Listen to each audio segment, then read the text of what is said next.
Salut, mă auzi? Spune. Doresc și eu o filmare din partea ta de la război. S-a făcut o etichetă în bază la asta, cum că unul e suspect de schelet.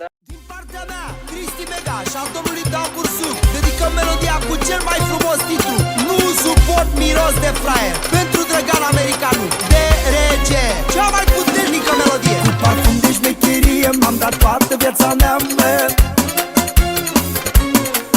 Niciodată lângă mine slugile n-au cum să stea, mă.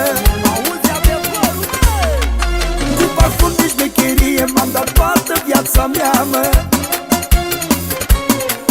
Niciodată lângă mine slugile n-au cum să stea, mă. Niciodată.